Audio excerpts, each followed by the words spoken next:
بسم الله الرحمن الرحيم.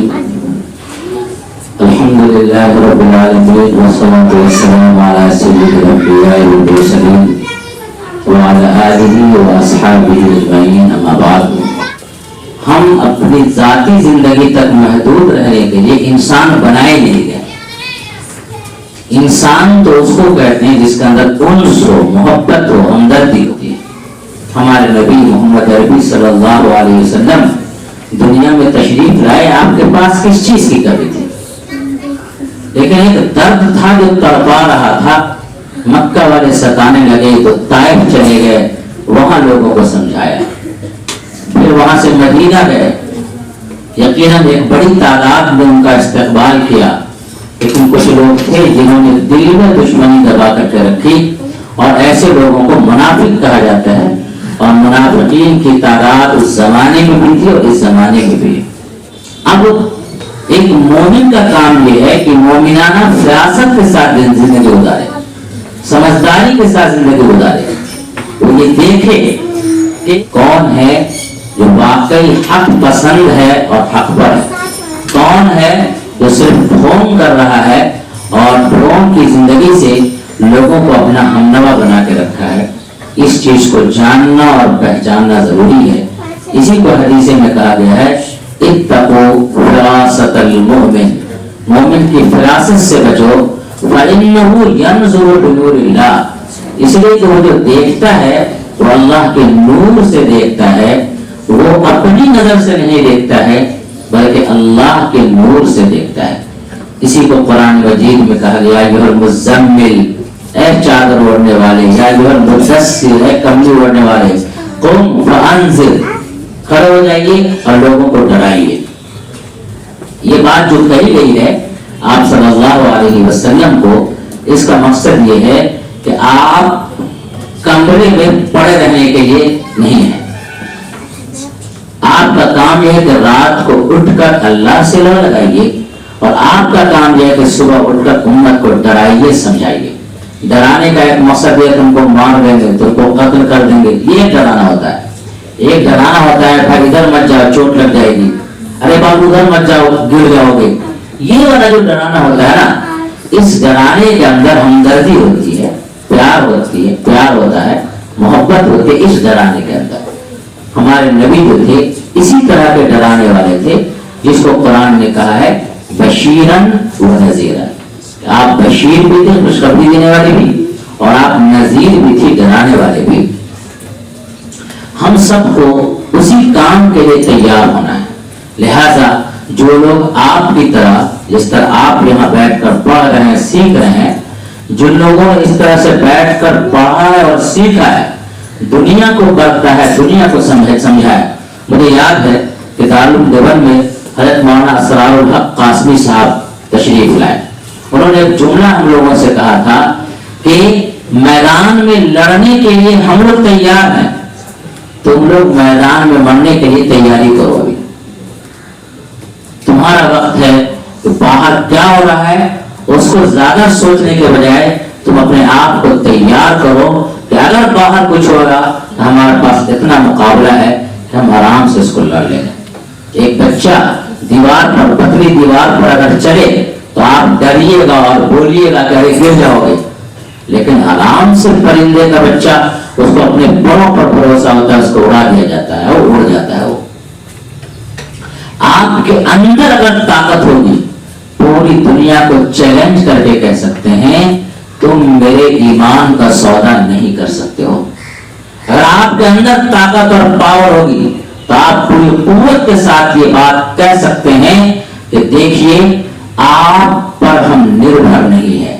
آپ پوری طاقت کے ساتھ کہہ سکتے ہیں کہ میں اللہ کے احکام کا پابند ہوں، رسول اللہ کے فرمان کا پابند ہوں، میں آپ کی غلامی کا پابند نہیں ہوں. ڈر پیدا کرنا ہوگا پہلے اپنا اللہ کا. مشہور واقعہ ہے، ایک شخص ایک بڑے بزرگ تھے، ان کے گھر کے لوگوں کا سپورٹ نہیں تھا. جب وہ گھر تلاشنے گئے کچھ لوگ ان کو تو وہ ملے نہیں. کسی نے کہا کہ جنگل میں اللہ کا ذکر کر رہے ہوں گے، وہاں جائیے. جب یہ گئے جنگل میں تو دیکھا ادھر سے ایک آدمی واپس آ رہا ہے اور شیر کے اوپر بیٹھا ہوا ہے اور شیر کے اوپر لکڑی بھی لادے ہوا ہے. تو انہوں نے کہا, جو آئے تھے ملے کے, انہوں نے کہا اس بزرگ سے, آخر آپ کو یہ فضیلت کہاں سے ملی کہ آپ شیر کے اوپر بیٹھے ہوئے ہیں؟ تو انہوں نے کہا کہ میں نے جب اللہ کی بات مان لی تو کائنات کی تمام چیزیں میری بات مانتی. آج افسوس یہ ہے کہ جو تعلیم یہاں پر بیٹھ کر اللہ کے لیے ہو رہی ہے, اس تعلیم میں اللہ بھی کم, انسان زیادہ آ گیا ہے. اس میں اللہ کی خوشنودی اور اللہ کی رضامندی کم اور انسانوں کی خوشنودی اور انسانوں کی رضامندی زیادہ آ گئی ہے. اس وجہ سے اسی کو کہتے ہیں خلوص کا ختم ہو جانا. جب خلوص ختم ہو جاتا ہے تو انسان سے ڈرنے لگتا ہے.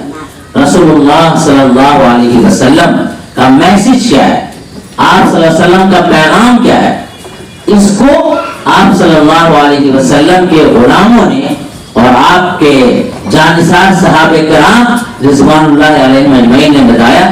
جب ان سے پوچھا گیا, حبشہ کے بادشاہ نے پوچھا کہ تمہارے نبی تمہیں کیا سکھاتے ہیں, بہت کچھ کہا جا سکتا تھا وہاں پر, لیکن ایک جملہ جو کہا ہے اسلام کے ترجمان مسلمان نے محمد عربی صلی اللہ علیہ وسلم کے بارے میں, وہ جملہ یہ فرمایا ہے کہ محمد آئے ہیں اس کام کے لیے تاکہ اللہ کے بندوں کو بندوں کی غلامی سے نکال کر اللہ کی غلامی میں ڈال دیں. بہت بڑی بات ہے. آج ہر بندہ لگتا ہے جیسے بندے کا غلام بنا ہوا ہے.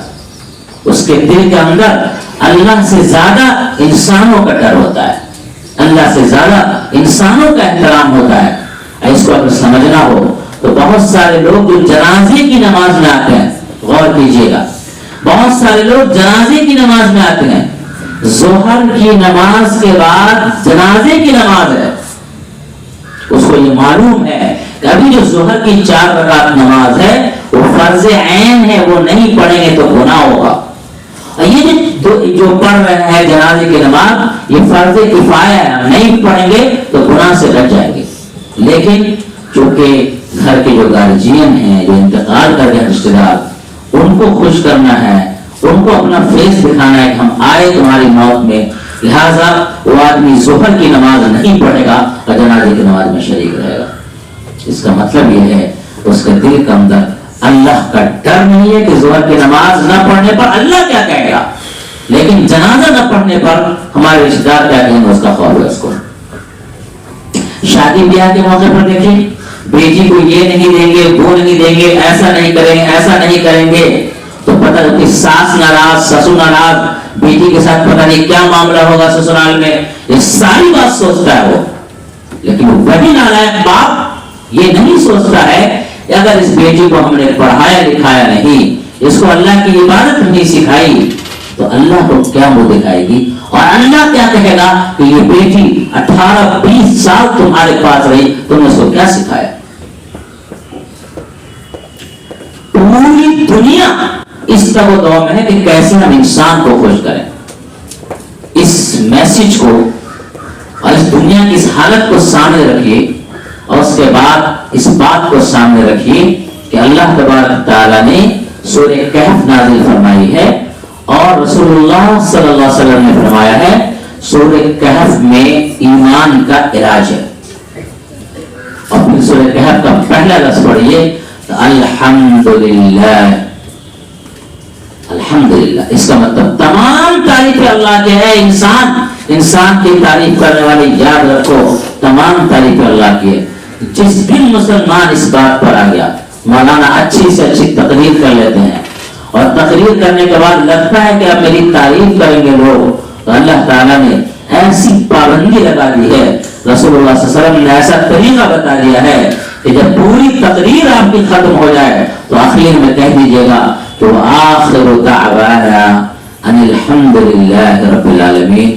میری آخری بات یہ ہے کہ تمام تعریف اللہ کے لیے ہے. میں بول پا رہا ہوں اس لیے کہ اللہ نے زبان دی ہے, میری باتیں اچھی ہیں اس لیے کہ اللہ نے دماغ دیا ہے, میں دین کی باتیں اس لیے کر رہا ہوں کہ اللہ نے مجھے پڑھنے لکھنے کی توفیق دی ہے, ورنہ یہاں پر کتنے مسلمان ایسے ہیں جن کو پڑھنے لکھنے کی توفیق نہیں ہے، کتنے انسان ایسے ہیں جن کے پاس دماغ نہیں ہے، کتنے دماغ والے ایسے ہیں جن کے پاس زبان نہیں ہے۔